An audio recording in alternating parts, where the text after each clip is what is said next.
ขอนอบน้อมด้วยเสียงกล่าวแด่พระพุทธเจ้าผู้ทรงรู้ผู้ทรงเห็นผู้ทรงเป็นพระอรหันตสัมมาสัมพุทธเจ้าพระองค์นั้นตอนที่802ตื่นเถิดลุกขึ้นเถิดมาทำความประเสริฐให้เกิดขึ้นแก่ตนและเกื้อกูลแก่เหล่าสัตว์บุคคลพึงรีบขวนขวายในความดีพึงห้ามจิตเสียจากบาปเพราะว่าเมื่อบุคคลทำความดีช้าอยู่ใจจะยินดีในบาปนะโมตัสสะภะคะวะโตอะระหะโตสัมมาสัมพุทธัสสะนะโมตัสสะภะคะวะโตอะระหะโตสัมมาสัมพุทธัสสะนะโมตัสสะภะคะวะโตอะระหะโตสัมมาสัมพุทธัสสะพุทธังสรณังคัจฉามิธัมมังสรณังคัจฉามิสังฆังสรณังคัจฉามิทุติยัมปิพุทธังสรณังคัจฉามิทุติยัมปิธัมมังสรณังคัจฉามิทุติยัมปิสังฆังสรณังคัจฉามิตติยัมปิพุทธังสรณังคัจฉามิตติยัมปิธัมมังสรณังคัจฉามิตติยัมปิสังฆังสรณังคัจฉามินัตถิเมสรณังอัญญังพุทโธเมสรณังวรังเอเตนะสัจวัชเชนะวัตเตยังสัตตุสาสเนนัตถิเมสรณังอัญญังธัมโมเมสรณังวรังเอเตนะสัจวัชเชนะวัตเตยังสัตตุสาสเนนัตถิเมสรณังอัญญังสังโฆเมสรณังวรังเอเตนะสัจวัชเชนะวัตเตยังสัตตุสาสเนที่พึ่งอื่นของข้าพเจ้าไม่มีพระพุทธเจ้าเป็นที่พึ่งอันประเสริฐของข้าพเจ้าด้วยการกล่าวคำสัตย์นี้ข้าพเจ้าพึงเจริญในพระศาสนาของพระศาสดาที่พึ่งอื่นของข้าพเจ้าไม่มีพระธรรมเป็นที่พึ่งอันประเสริฐของข้าพเจ้าด้วยการกล่าวคำสัตย์นี้ข้าพเจ้าพึงเจริญในพระศาสนาของพระศาสดาที่พึ่งอื่นของข้าพเจ้าไม่มีพระสงฆ์เป็นที่พึ่งอันประเสริฐของข้าพเจ้าด้วยการกล่าวคำสัตย์นี้ข้าพเจ้าพึงเจริญในพระศาสนาของพระศาสดาปานาติปาตาเวรมณีสิกขาปะทังสมาธิยามิอจินาทานาเวรมณีสิกขาปะทังสมาธิยามิกาเมสุมิชฌาจาราเวรมณีสิกขาปะทังสมาธิยามิมุสาวาทาเวรมณีสิกขาปะทังสมาธิยามิปิสุนาวาจาเวรมณีสิกขาปะทังสมาธิยามิพลุสวาจาเวรามณีสิกขาปะทังสมาธิยามิสัมปปลาปะเวรามณีสิกขาปะทังสมาธิยามิมิจฉาอาชีวาเวรามณีสิกขาปะทังสมาธิยามิข้าพเจ้าขอสมาทานอาชีวถามากสินตามเยี่ยงอย่างพระอรหันต์เพื่ออนุปาทาปรินิพพานในปัจจุบันบูชาพระรัตนตรัยอันสูงสุดปานาติปาตาเวรมณีสิกขาปะทังสมาธิยามิอทินาทานาเวรมณีสิกขาปะทังสมาธิยามิอพรหมจริยา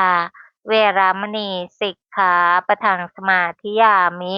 มุสาวาทา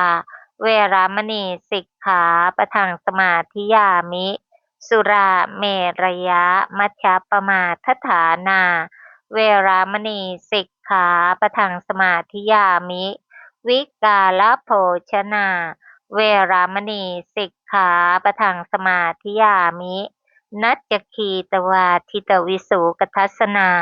เวรามณีสิกขาปะทังสมาธิยามิมาลาคันทวิเลปนะธารณะมันดนะวิภูสนัฏฐานาเวรามณีสิกขาปะทังสมาธิยามิอุจจาสยนะมหาสยนาเวรามณีสิกขาปะทังสมาธิยามิชาตะรูปะรัชตะปฏิฆหนา เวรมณีสิกขาปะทังสมาธิยามิข้าพเจ้าขอสมาทานศีล10ประการนี้ตามเยี่ยงอย่างพระอรหันต์เพื่ออนุปาทาปรินิพพานในปัจจุบันบูชาพระรัตนตรัยอันสูงสุดขอเจริญกุศลกรรมบท10งดเว้นจากอกุศลกรรมบท10เจริญบารมี10เจริญบุญญากิริยาวัตถุ10เจริญโพธิปักขียธรรม37ประการอันประกอบด้วยสติปัฏฐานสี่สัมมาปัฏฐานสี่อิทธิบาทสี่อินทรีย์ห้าพละห้าโพชฌงค์7อริยมรรคมีองค์8เพื่ออนุปาทาปรินิพพานในปัจจุบันบูชาพระรัตนตรัยอันสูงสุดท่านผู้มีบุญมากทั้งหลายก็คงตื่นกันขึ้นมาแล้วนะคะด้วยความสุขกายสุขใจและปลอดภัยกันอยู่และคงจะได้ระลึกตรึกตรองถึงรูปธรรมและนามธรรมที่เรากำลังศึกษากันอยู่นะคะซึ่งขณะนี้ก็ศึกษาในเรื่องของสมุฏฐานอันเป็นปัจจัยที่ให้รู้ว่า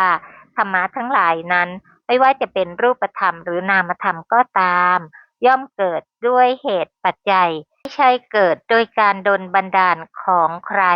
หรือการอ้อนวอนใดๆหรือเกิดขึ้นก็มีความปรารถนามีความต้องการซึ่งสิ่งเหล่านั้นหากไม่มีเหตุปัจจัยที่เหมาะสมก็ย่อมไม่สามารถได้ตามประสงค์ค่ะโดยเฉพาะในเรื่องของกรรมสมุฏฐานนั้นจะเห็นได้ชัดเลยว่าสัตว์โลกนั้นไม่ว่าจะเป็นมนุษย์สัตว์อบายน้องหมาน้องแมวเป็นต้นสัตว์เหล่านั้นก็มีอวัยวะสำหรับที่จะรับในทวารทั้ง6เช่นกันค่ะอันประกอบด้วยตาหูจมูกลิ้นกายและก็หัตถยวัตถุซึ่งก็แตกต่างไปจากมนุษย์แต่สามารถรับรู้ในเรื่องของสีเสียงกลิ่นรสโผฏฐัพพะ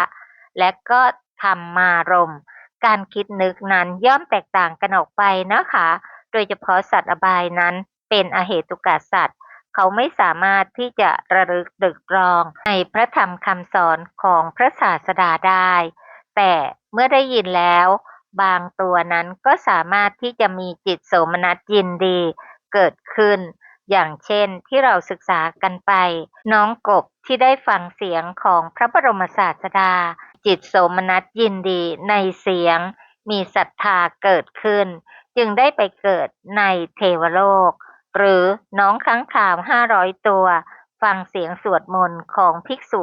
บ่อยๆในถ้ำในที่สุดก็ตกมาตายสิ่งเหล่านี้เราจะเห็นได้ชัดนะคะว่าอำนาจกุศลกรรมที่ทำให้เขาเหล่านั้นถึงแม้เป็นสัตว์อบายก็ได้ยินเสียงอันประเสริฐคือเสียงแห่งพระสัทธรรมอันเป็นปัจจัยเกื้อกูลต่อศรัทธาหากตายไปด้วยจิตโสมนัสยินดีย่อมเข้าถึงสุขติใช่ไหมคะเขาเหล่านั้นดังที่ศึกษากันไปก็เข้าถึงความเป็นเทวดานะคะแม้น้องกบรวมทั้งน้องค้างคาว500ตัวซึ่งก็ได้มาเกิดในสมัยพุทธกาลเป็นมนุษย์นะคะแล้วก็ได้มาบวชในพระพุทธศาสนาเป็นลูกศิษย์ของพระธรรมเสนาบดีสารีบุตรค่ะและนั้นคือบุคคลที่ได้ศึกษาพระอภิธรรมแทงตลอดในอริยสัจสี่ในลำดับต่อมาจนได้ตรัสรู้เป็นพระอรหันต์ค่ะเห็นไหมคะว่าอำนาจบุญนั้นย่อมเป็นอุปนิสัยปัจจัยที่มีกำลังมากมายเหลือเกินฉะนั้นในกรณีที่เราร่วมกันศึกษานี้หวังใจในการที่จะประพฤติตามคำสอนเพื่อที่จะรู้ว่าในการพิจารณาธรรมะนั้นจะต้องมีความเข้าใจทั้งในรูปธรรมและนามธรรมเป็นอย่างดีระดับหนึ่งจึงจะสามารถที่จะแทงตลอดในอริยสัจได้ค่ะถ้าไม่มีความรู้ใดๆเลยแล้วคิดว่าเรานั้นได้เป็นพระอริยะลองคิดพิจารณากันดูนะคะว่าเป็นไปได้หรือไม่ค่ะอันนี้เราศึกษาในเรื่องของกรรมสมุฏฐานนะคะคือกรรมที่เป็นสมุฏฐานให้เกิดรูปเรียกว่ากรรมสมุฏฐาน กรรมนั้นแบ่งออกเป็นกายกรรมวจีกรรมและก็มโนกรรมใช่ไหมคะทั้งฝ่ายดีและฝ่ายไม่ดีคือฝ่ายกุศลและอกุศลฝ่ายกุศลนั้นย่อมนำไปสู่อวัยวะที่เป็นของมนุษย์เทวดาส่วนฝ่ายไม่ดีคืออกุศลนั้นย่อมนำไปสู่การเกิดในสัตว์อบายซึ่งสัตว์เหล่านั้นก็มีตาหูจมูกลิ้นกายและมีใจเช่นกันใช่ไหมคะคือหัตถยวัตถุแล้วเป็นอย่างไรล่ะคะเหมือนกันไหมใช่ค่ะเป็นอวัยวะรับสีเสียงกลิ่นรสโผฏฐัพพะเช่นกันแต่หลังจากรับแล้วสามารถที่จะน้อมมาโยนิโสมนสิการให้รู้ว่า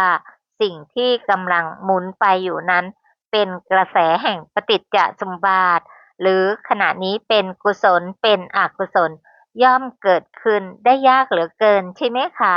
แม้การเกิดเป็นมนุษย์หากไม่ได้ศึกษาพระสัทธรรมก็ยากนักนะคะยกเว้นอาศัยอัธยาศัยเก่าแห่งการมีปัญญามาก่อนอันเป็นเหตุจากการศึกษามาในอดีตนะคะแต่ก็ไม่สามารถที่จะเพิ่มพูนไพบูลย์ได้ฉะนั้นการตั้งจิตไว้โดยชอบมีสัมมาทิฏฐิประกอบด้วยการมุ่งมั่นที่จะก้าวไปสู่การศึกษาและประพฤติตามคำสอนนั้นจึงเป็นเรื่องสำคัญอย่างยิ่งค่ะในขณะนี้เราศึกษากันไปแล้วนะคะว่าเจตนาในจิต25คือเจตนาในอกุศลจิต12เจตนาในมหากุศลจิต8เจตนาในรูปาวจรกุศลจิต5ทั้งหมดนั้นเป็น25เป็นกรรมที่ทำให้เกิดรูปได้ส่วนเจตนาในอรูปาวจรกุศล4นั้นเป็นกรรมที่เกิดขึ้นโดยอาศัยการเจริญกรรมฐานชนิดรูปวิราคะภาวนาคือปราศจากความยินดีในรูปไม่ปรารถนาจะมีรูปด้วยอานิสงส์แห่งรูปวิราคะภาวนานั้น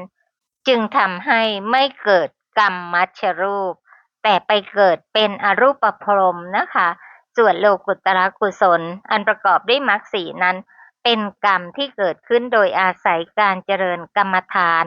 ในสมถะและวิปัสสนาจนเห็นไตรลักษณ์วิปัสสนาภาวนาที่สุดนั้นก็เป็นการทำลายภพทำลายชาติกรรมชรูปนั้นแหละเป็นตัวภพตัวชาติฉะนั้นโลกุตตรกุศลทั้งสี่นั้นจึงไม่ทำให้กรรมชรูปเกิดนะคะกรรมชรูป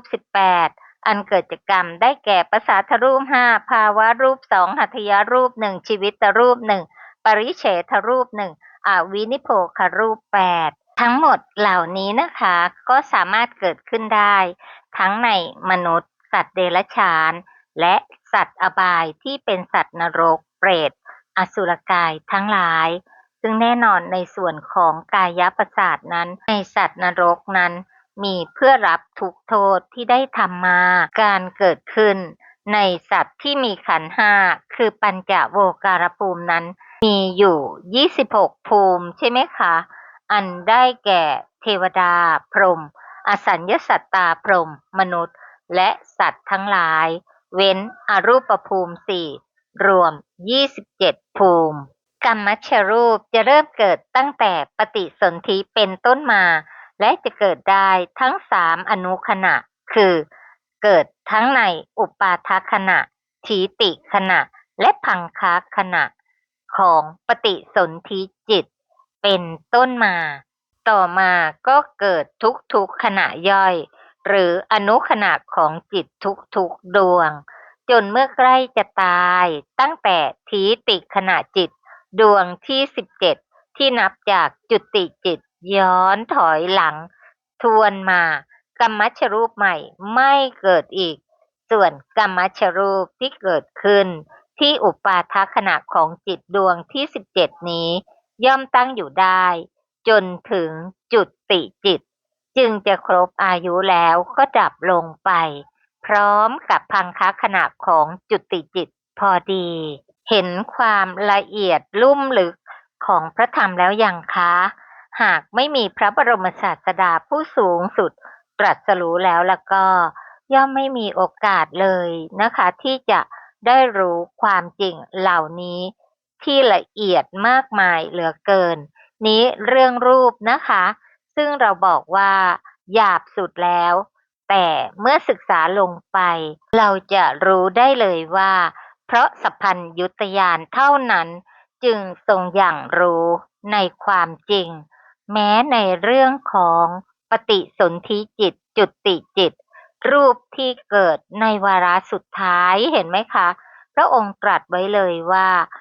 กรรมมัชรูปที่เกิดขึ้นที่อุปาทขณะของจิตดวงที่18นี้ย่อมตั้งอยู่ได้จนถึงจุติจิตจึงจะครบอายุแล้วก็ดับลงไปพร้อมกับพังคขณะของจุติจิตพอดีสิ่งเหล่านี้เป็นไงคะนักวิทยาศาสตร์พอจะรู้ไหมคะจะใช้เครื่องมืออะไรหากไม่ใช่สัพพัญญุตญาณแล้วล่ะก็ไม่มีเครื่องมือใดๆค่ะที่จะค้นคว้าและวินิจฉัยลงไปได้เราเป็นผู้ที่สั่งสมบุญไว้อย่างมากมายเหลือเกินนะคะคิดไม่ออกเลยว่าสั่งสมมาอลังการขนาดไหนนะคะฉะนั้นจงดีใจที่ได้ศึกษาแม้จะรู้เรื่องบ้างไม่รู้เรื่องบ้างแต่ให้รู้เถอะว่านี้คือสัพพัญญุตญาณเราได้มีโอกาสศึกษาเป็นบุญมากมายหาประมาณมิได้ค่ะกรรมชรูป18คือประสาทรูป5ภาวะรูป2หัตถยรูป1ชีวิตรูป1ปริเฉทรูป1อวินิโพครูป8คือรูปที่เกิดจากกรรมโดยแน่นอนในวงเล็บเอกกันตะนั้นมี9รูปคือประสาทรูป5ภาวะรูป2หัตถยรูป1ชีวิตรูป1ทั้ง9รูปนี้เป็นรูปที่เกิดจากกรรมโดยสมุฏฐานเดียวส่วนที่เหลืออีก9คืออวินิโพครูป8และปริเฉทรูป1ไม่ได้เกิดจากกรรมโดยสมุฏฐานเดียวมีสมุฏฐานอื่นร่วมด้วยเรียกว่าอเนกันตะคือไม่แน่นอนเพราะอวินิโพครูป8นั้นเกิดได้ทุกสมุฏฐานเลยนะคะไม่ว่าจะเกิดจากจิตอุตุและก็อาหารเป็นปัจจัยให้เกิดอวินิโพครูป8ค่ะส่วนปริเฉทรูปนั้นเป็นส่วนแห่งรูปที่ขั้นอยู่ระหว่างกลาบรูปต่างๆซึ่งเกิดได้ในทุกสมุฏฐานค่ะในตัวของคนและสัตว์ทั้งหลายนั้นมีตาหูจมูกลิ้นกายความเป็นหญิงความเป็นชายหัวใจและชีวิตรวม9นี้เกิดได้แต่เฉพาะในร่างกายของสัตว์ทั้งหลายเท่านั้นในสิ่งไม่มีชีวิตเกิดไม่ได้ส่วนรูปที่เหลืออีก9นั้นคืออวินิโพครูป8และปริเฉทรูป1เกิดจากกรรมเป็นสมุฏฐานไม่แน่นอนคือเกิดในร่างกายของสัตว์ทั้งหลายก็ได้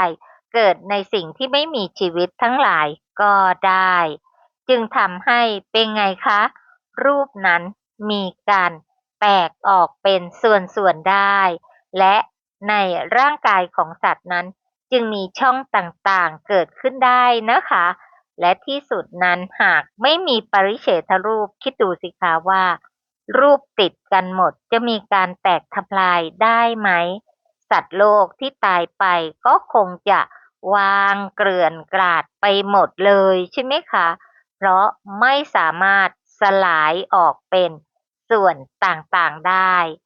สรุปแล้วในตัวของคนและสัตว์ทั้งหลายมีรูปที่เกิดจากกรรมโดยส่วนเดียวมี9คือลองตอบสิคะตาได้แก่จักขุประสาทหูได้แก่โสตประสาทจมูกได้แก่ฆานะประสาทลิ้นได้แก่ชิวหาประสาทกายได้แก่กายประสาทซึ่งแต่ละอวัยวะที่เราเรียกตาหูจมูกลิ้นกายนั้นเนี่ยไม่ใช่ทั้งหมดนะคะเฉพาะส่วนที่เป็นประสาทะหรือประสาทคือรับรูปทั้งหลายนั่นเองนะคะเช่นตารับสี เฉพาะส่วนที่รับสีหูรับเสียงเฉพาะส่วนที่รับเสียงจมูกก็คือส่วนที่รับกลิ่นที่เราเรียกว่าฆานาประสาทลิ้นก็ได้แก่ชิวหาประสาทที่รับรสเท่านั้นกายก็ได้แก่กายประสาทใจได้แก่หัตถยวัตถุความเป็นหญิงได้แก่อิทธิภาวะความเป็นชายได้แก่ปุริสภาวะชีวิตได้แก่ชีวิตรูปทั้งหมดนี้กรรมที่ได้ทำมาแล้วย่อมเป็นเหตุเป็นปัจจัยจะได้ดีหรือไม่ดีจะไปโทษใครไม่ได้ผู้สร้างคือกุศลและอกุศลใครทำกุศลไว้ก็ได้กรรมชรูปที่ดีโดยเฉพาะกุศลที่ประณีตมีศีลที่ประณีตรองรับย่อมเป็นเหตุให้รูปพรรณสันฐานนั้นประณีตหรือในส่วนที่มีเมตตากรุณามุทิตาและมีปัญญาเชื่อมั่นในกัมมสกตาปัญญารูปเหล่านั้นก็จะมีลักษณะผ่องใสมีความประณีตค่ะเป็นผู้มีสติปัญญาว่องไวเหมือนนายช่างผู้วาดรูปอันเก่งกาจนะคะวาดรูปได้งดงามฉะนั้นบุคคลที่สร้างกรรมดีก็คือวาดรูปของตนเอาไว้ประณีตงดงามในทุกส่วนสัตว์เพราะกุศลที่ทำมานั้นประณีตลุ่มลึกนั่นเองค่ะส่วนผู้ที่ทำกุศลกรรมมาไม่ประณีตพอนะคะก็เป็นอย่างที่เรารู้กันอยู่ก็คือส่วนนู้นดีส่วนนี้ไม่ดีเหล่านี้เป็นต้นนะคะฉะนั้นบุคคลผู้ฝึกฝนในการเจริญกุศลเป็นอย่างดีโดยเฉพาะที่ประกอบด้วยปัญญาก็เป็นดุจเดียวกับจิตรกรผู้มีความชำนาญในการวาดรูปส่วนบุคคลที่ไม่ชำนาญในการเจริญกุศลก็เป็นอย่างเดียวกับจิตรกรผู้ไม่สามารถที่จะวาดรูปให้งดงามได้ตามประสงค์ค่ะเมื่อได้ศึกษาพระสัทธรรมโดยเฉพาะปฏิจจสมุปบาทแล้วเราจะเห็นได้ชัดเลยว่าจะบอกว่าเพราะเราไปเกิดในคุณพ่อคุณแม่ที่ไม่งดงามก็ทำให้เรานั้นไม่งดงามหาเป็นเช่นนั้นไม่ใช่ไหมคะด้วยเหตุแห่งการสร้างมาด้วยเจตนากรรมทั้งทางกายทางวาจาและทางใจในกุศลที่ประณีตและไม่ประณีตกุศลที่สร้างมานั้นมี3ระดับนะคะประณีตปานกลางอย่างอ่อนและแต่ละระดับก็มีความแตกต่างกันมากมายเหลือเกินนะคะจึงเป็นอนันต์จริงๆค่ะไม่ใช่เรื่องเล็กน้อยเลยฉะนั้นในเรื่องกรรมต่างๆแม้ในส่วนของกุศลยังมีรายละเอียดมากมายเหลือเกินอย่างมหากุศลจิตดวงที่1ใช่ไหมคะโสมนัสสะสหคตังญาณสัมปยุตตังอสังขาริกังค่ะทำมาอย่างเต็มที่ในกุศลที่เป็นไปในศีลกุศลในทานกุศลที่มีศีลรองรับอย่างดีความบริบูรณ์พร้อมก็เกิดขึ้นใช่ไหมคะตัวอย่างอันประเสริฐก็คือสัมมาสัมโพธิสัตว์ของเราทั้งหลายนั่นเองนะคะในพระชาติสุดท้ายจะต้องเป็นอย่างนี้และมีความอลังการที่ประณีตแตกต่าง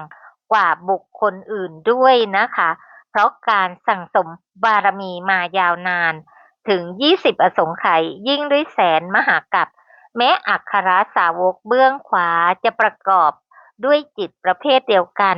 แต่การสั่งสมอุปนิสัยปัจจัยแห่งบารมีนั้นก็ต่างกันออกไปนะคะ1อสงไขยยิ่งด้วยแสนมหากัปนั้นเห็นไหมคะว่าต่างกันไปแล้วค่ะสิ่งเหล่านี้พรรณนาได้ไม่หมดนะคะเพราะว่าเป็นเรื่องละเอียดลุ่มลึกมากมายหาประมาณมิได้เรื่องกรรมและวิบากจึงเป็นอจินไตยและมีความละเอียดลุ่มลึกค่ะดังในคาถาธรรมบทจิตตวรรคใช่ไหมคะพ ระองค์ได้ตรัสในเรื่องของการควบคุมจิตเพราะธรรมชาติของจิตดิ้นรนกวัดแกว่งรักษายากห้ามยากต้องควบคุมให้ตรงเหมือนช่างสอนดัดลูกศรให้ตรงจิตนี้มักดิ้นรนไปมาเหมือนปลาที่ถูกจับขึ้นมาไว้บนบกเปลี่ยนแปลงได้ง่ายเที่ยวไปไกลเที่ยวไปดวงเดียวไม่มีรูปร่างอาศัยอยู่ในถ้ำคือกาย และที่สำคัญอีกในบทนี้นะคะ เราก็คงเคยได้ยินนตังมาตาปิตากะยิราอันเยราปิจะยาตกาสัมมาปณิหิตังจิตตังเสยยะโสนังตะโตกะเรจิตที่ตั้งไว้ชอบย่อมอำนวยให้ได้ผลที่ประเสริฐยิ่งที่มารดาบิดาก็ทำให้ไม่ได้หรือแม้ญาติเหล่าอื่นก็ทำให้ไม่ได้ในการศึกษาเรื่องกรรมชรูปนั้นจึงเป็นเรื่องที่ต้องอาศัยบุคคลผู้มีปัญญาดีได้ศึกษาพระสัทธรรมของพระสัมมาสัมพุทธเจ้าพระองค์นั้นจึงสามารถที่จะฝึกจิตอันเป็นปัจจัยเกื้อกูลต่อกรรมชรูปค่ะแต่เราทั้งหลายนั้นฝึกจิตเพื่อออกจากภพกันใช่ไหมคะจึงได้มาศึกษาในพระสัทธรรมทั้งในเรื่องของรูปธรรมและนามธรรมเพื่อการดับภพค่ะด้วยการศึกษาและปฏิบัติธรรมเพื่ออนุปาทาปรินิพพานในปัจจุบันด้วยสัจจะวาจานี้หม่อมฉันทั้งหลายเชื่อมั่นว่าจะเป็นปัจจัยในการแทงตลอดในอริยสัจสี่โดยง่ายโดยพลันในการปัจจุบันขอน้อมมหากุศลและอุทิศบุญทั้งสิ้นแด่สรรพสัตว์ทั้ง31ภพภูมิขอทุกท่านจงมีจิตโสมนัสยินดีอนุโมทนาในมหากุศลทั้งสิ้นเพื่ออนุปาทาปรินิพพานโดยง่ายโดยพลันโดยทั่วกันค่ะกราบอนุโมทนาในมหากุศลของทุกท่านด้วยความเคารพอย่างสูงกราบสาธุสาธุสาธุเจ้าค่ะค่ะ